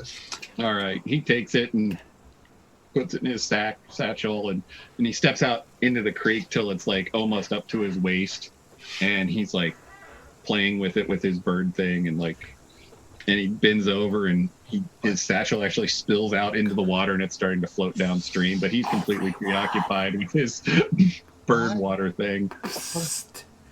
We need to leave now. Thank you. All right, so you guys set off into the forest. Siggy, did you hear that? Bird person, goodbye. Shh. Did you hear Goodbye. that? Did you hear what he said, Siggy? Now it's an important mission. It doesn't matter that you're only the second strongest person in Cinderbrook or Cedarbrook. He said that if we're going on this quest, then he has to tell the king, and the king's going to put together their own people and also investigate. That means it's a race for the quest. That means they don't trust you, man. Or you. You're also on the quest. I am That's right. here on behalf of the king. No, you're not. Yes, If yes, you're- I Because am. then he You're wouldn't on have to go behalf tell of the the king. king. That's Why not how didn't kings they work. garlic or Either salt way, or pepper? if they make a thing with the king's men and they come and solve it before us, they're going to get all the credit and fame. They're going upstream. We're going downstream. No, we're not. You read the map backwards. We're also going upstream. I'm just confused. We're going towards the mountains, which is upstream. This is why you're not leading us through the forest. God. That man was insane. Did you see what he did with my book? I didn't. How many books are you carrying? Maybe That's why we why should stop at Cedarbrook. I only had 2. Maybe that's why it's so hard for you to walk, because you're carrying so many things. He has a bag of holding that only holds his book. I only have the sword and shield and a backpack. All right, so it's now, later in the afternoon. It'll be midnight when you get back to Cedarbrook if you walk straight through, and you stayed up all night already once, and Bowie already has 1 level of exhaustion. So what's your plan? Pretty much the thing you just said, I think. Okay. I feel like that's probably...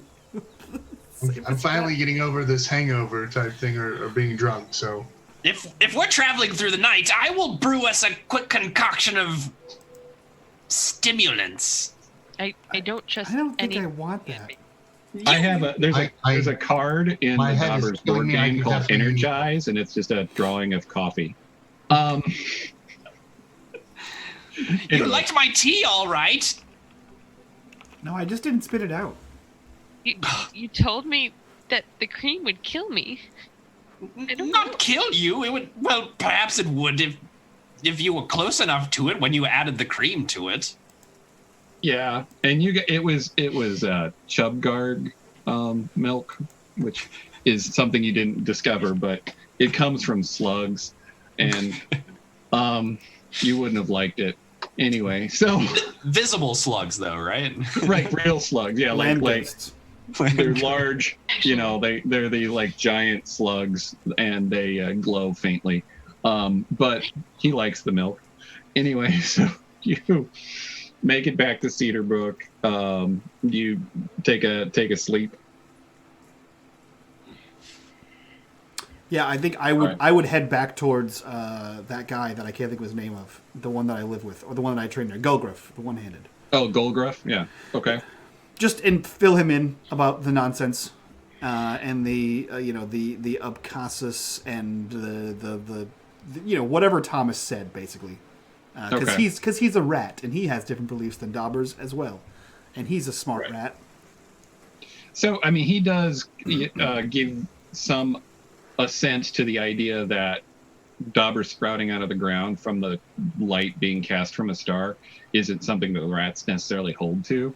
But the other stuff, he has no clue. Mm-hmm. That's like, I know nothing about an Upcasus or a first light or any of that kind of stuff. So. Gotcha. Okay. Globrek has been thinking much about this well, where we first saw the ghosts, and so he has crafted an object infusion. He has created a lantern of revealing using his infuse item ability, which is a light, a bright light, like a normal lantern, but it reveals invisible creatures and objects as long as they're within the radius of the light. So I'm seeing this as like a weird oil rather than like infusing a lantern. It's like a super weird experimental oil that he's developed, and so he fills the lantern with that and goes out to the well and shines the light on it and is looking for his invisible slug things. Can you give me a roll that would be indicative of your skill in making it? Yeah.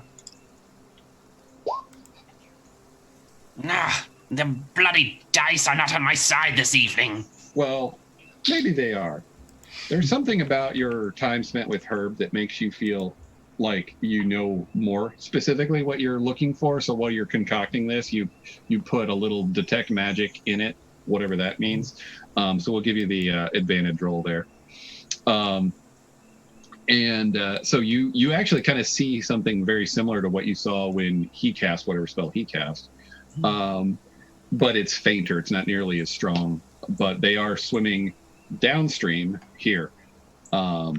So at some point, you were following upstream, you got to Cedarbrook, but at Cedarbrook, they're going downstream.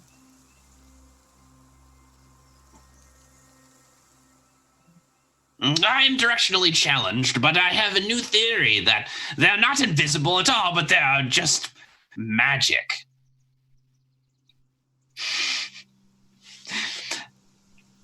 Yes, time to sleep. I'm very wary and have been speaking to myself for many hours now. Anybody else have anything they want to relay to me before we jump to morning? I would like to check on Rosa if we're back in town before we leave. Kind of let them know that we're going to go on an adventure to find a fairy tale book to save Rosa. Yeah, Do you I was saying Amarak about the Abkhasis, or do you just say we have a lead and we're looking for it? I would probably tell him about the Abkhasis. Okay. So he that's nonsense. That's just not true. We all know the truth. Hey. And it's very important that you hold to your truth, because if you get sucked into whatever this dark magic is that's poisoning our town, then it could be the end of you and the end of the paladin. So something words. He also tells you that apparently when he cast a spell magic a couple days ago, it didn't last. Like whatever this is, he dispelled it there, and then it flowed downstream, and then like more came. Other people have drunk the water and have had a similar experience. Oh boy. But after 48 hours, which is just a little longer or a little less time than you guys were gone, they kind of start coming out of it. So it's not a permanent situation. Okay.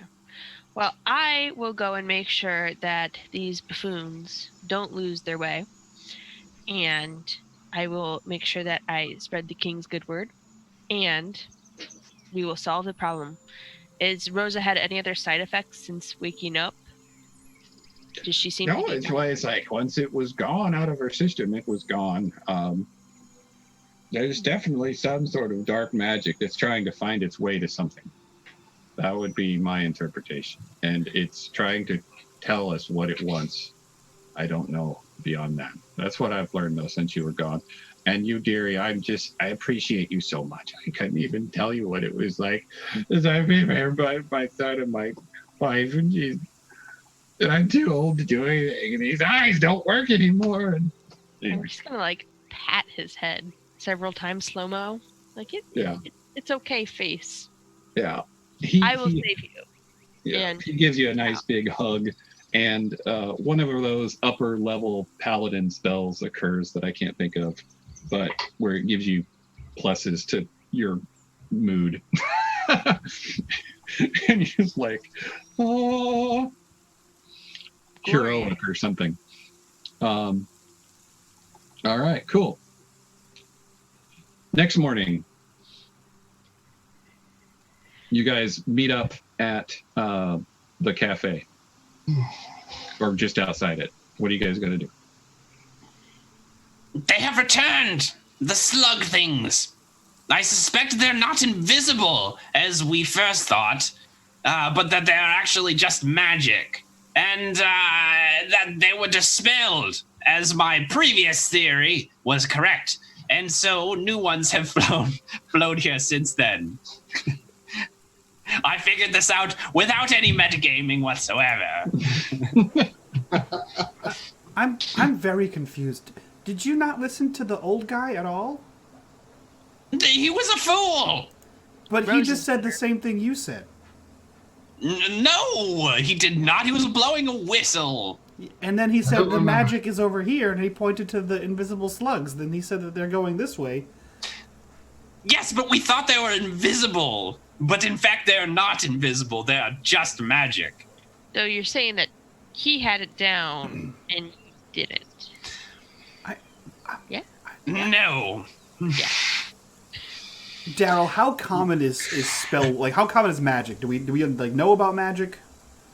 Yeah, well, it's the last year particularly, magic has become like the talk of the town everywhere because they're reopening the school, and there was like a decree from the king that said I have to admit that while many of us have feared magic or thought of it as not the proper way to live a life here at Dobberton, we owe our victory over the rats to certain magic users and blah, blah, blah. So he was trying to, smooth things out that way. Gotcha. But it being like that there's a lot of wizards is not a thing. Gotcha.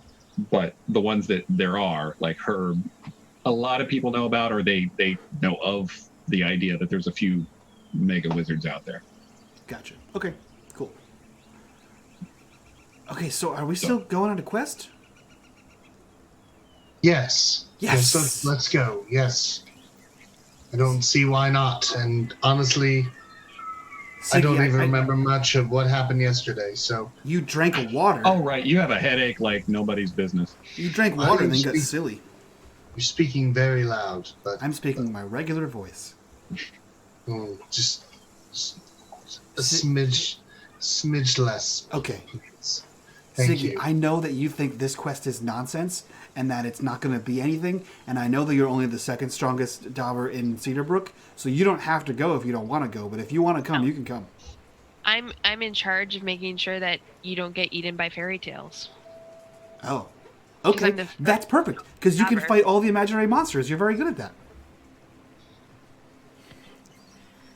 Well, all those aquatic ghosts. Yeah, that you're so fond of. You fight the aquatic ghosts, I'll fight the wolves and the mega wolves, and we'll keep everyone safe. You'll get eaten by mega wolves, and you'll need me. This argument happens as we're leaving the town, Daryl. Yeah. And both Globrick and Siggy know that the magic seems to be flowing downstream from Cedarbrook, which goes back in the direction you came from. So you saw it flowing upstream, like I said, from Timberborn. Now it's going downstream from Cedarbrook. So somewhere this meets. And you just have to tell me what you're going to do about it. I'm a little confused. So do we have a sense of where the source, like generally where the source is of the magic? No, it's being drawn from the world is what Herb said. Like it's being sucked out, and it's just in this particular case, whatever's being sucked out. I don't know if I said it specifically, but it ties into last episode. This is a necrotic magic that's being drawn. So it's not something that's being like poured into the water and then it's flowing down. It's something that's being sucked out of everywhere, and it's just using the water as a passageway. Mm. I'm confused with the direction of the water. Well, you were a day away and it was going this way. And now you've traveled a day and now it's going this way. But everything is downhill from where we were intending to go. Because that's how water works, right? So, like, the further towards where we think Kaburi is mountains, which means all water would come down from the mountains. So we would be heading upstream. Isn't dependent on the flow of the water. Well, you said the magic was going upstream and then it was going downstream from here, so I'm confused as to where that could be. Should we meet at the middle? I think. Yeah, that's what I'm confused. Where is the middle? Siggy's possibly trying to tell us. You don't know. Okay. Like within a day of here. It's somewhere in between where you started and where you are now. Gotcha. And you'll have to use just the voice inside your head. You'll have to use Globrick's. I heard way too many oil voices lantern inside my head to find yesterday. out to watch the water until you find that. I think before we go on our fairy tale adventure up into the mountains, we should probably figure out where it's meeting, because that's probably, somewhat important, maybe. I know you guys really are into your fairy tales, but I guess. Yeah. Are there any raises in elevation around here, like in that general area, right, that we traversed? Right, because if it was going upstream from Timberborn, that would mean it would have to be going higher in elevation. Right.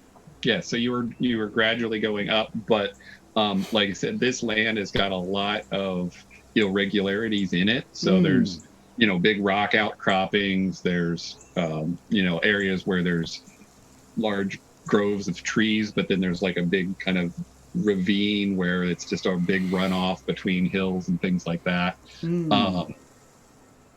So if you want, why don't we go ahead with a survival roll from whoever's got that, which is probably you, Kadesh. I do have survival. 16. There you go.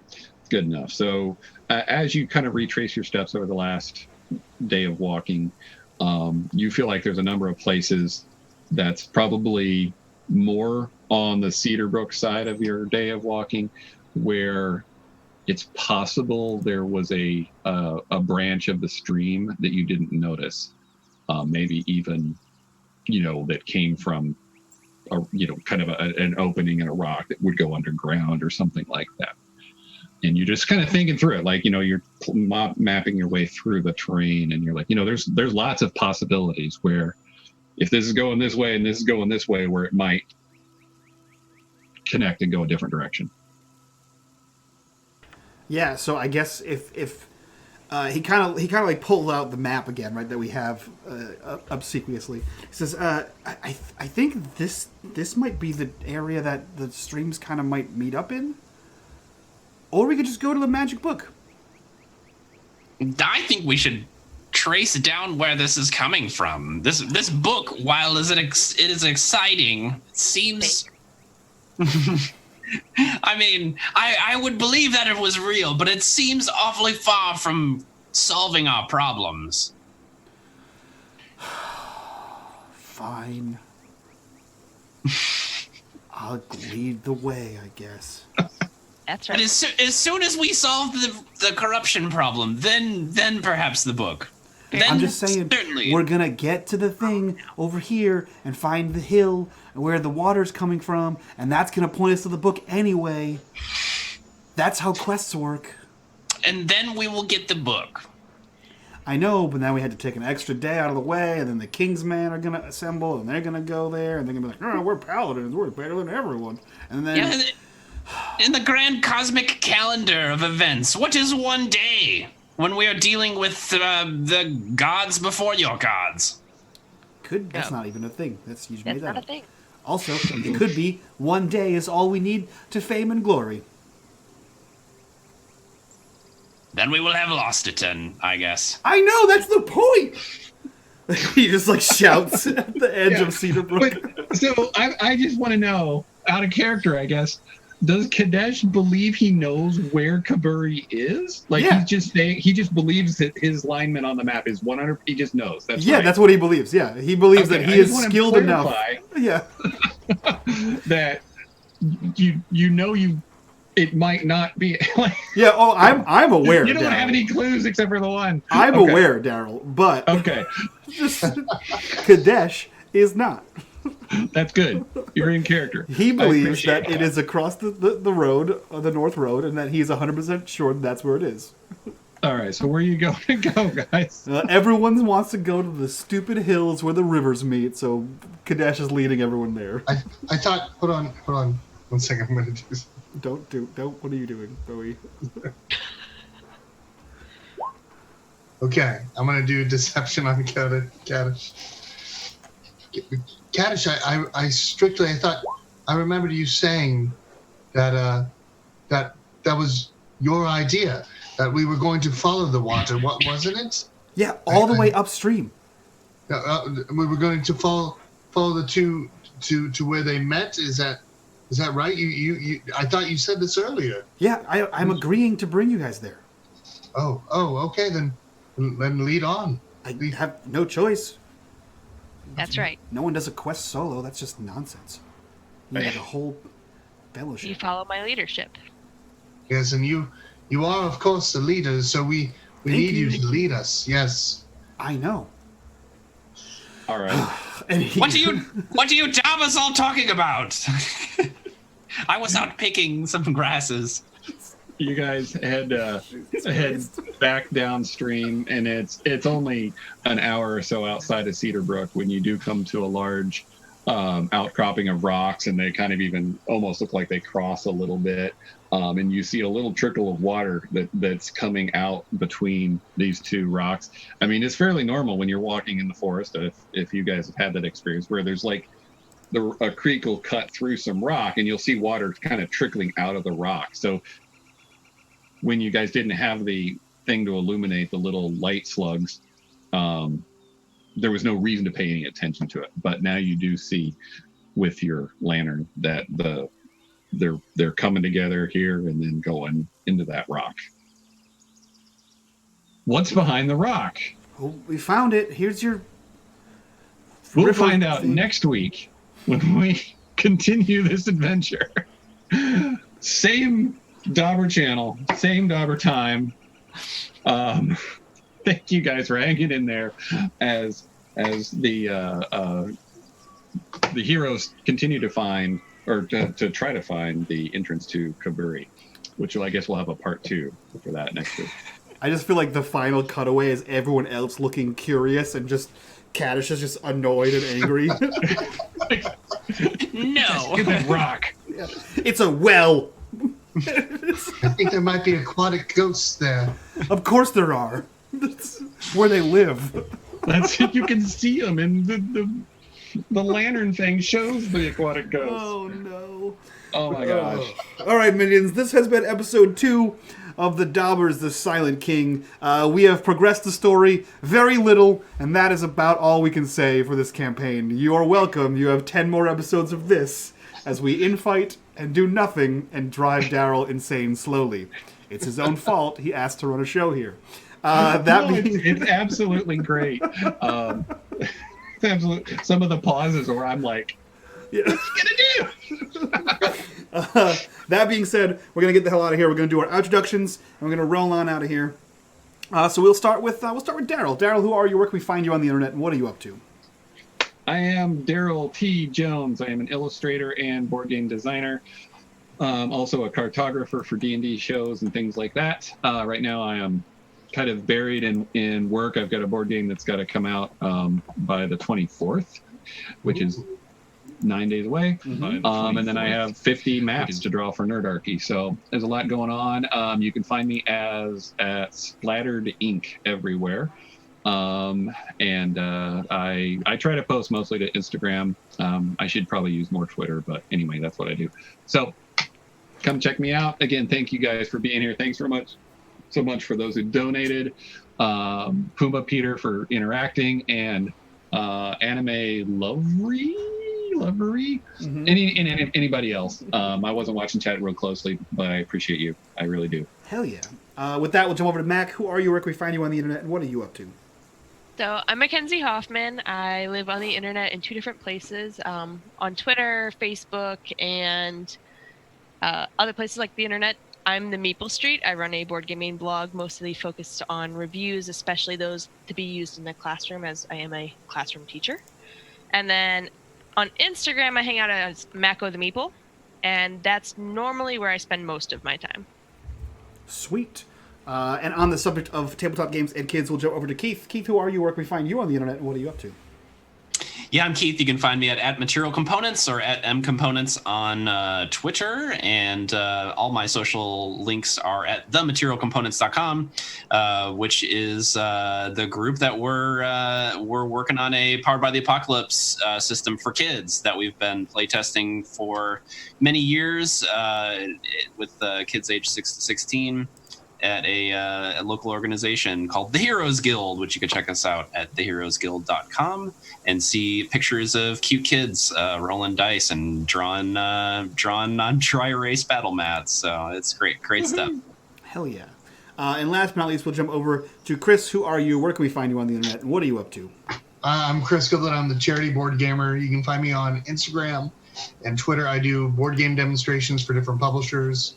And that's where you can find me. And then you can also go to the charityboardgamer.wordpress.com for just reviews and charity interviews. And I'm a diehard Extra Lifer, so if you believe in Extra Life, please support that. So, speaking of Extra Life, mark your calendars because October 26th is our October 12-hour charity streamathon for Extra Life. We do one of these every month. You guys know this whole thing. You know the spiel. So check it out. We'll be doing 12 hours of tabletop gaming from 10 a.m. to 10 p.m. October 26th. It's a Saturday. Come check it out. Help us raise money for sick kids. So yeah, do that. That being said, we're going to get the hell out of here. Thank you guys so much. Have a great night. Bye-bye. Bye. Bye-bye.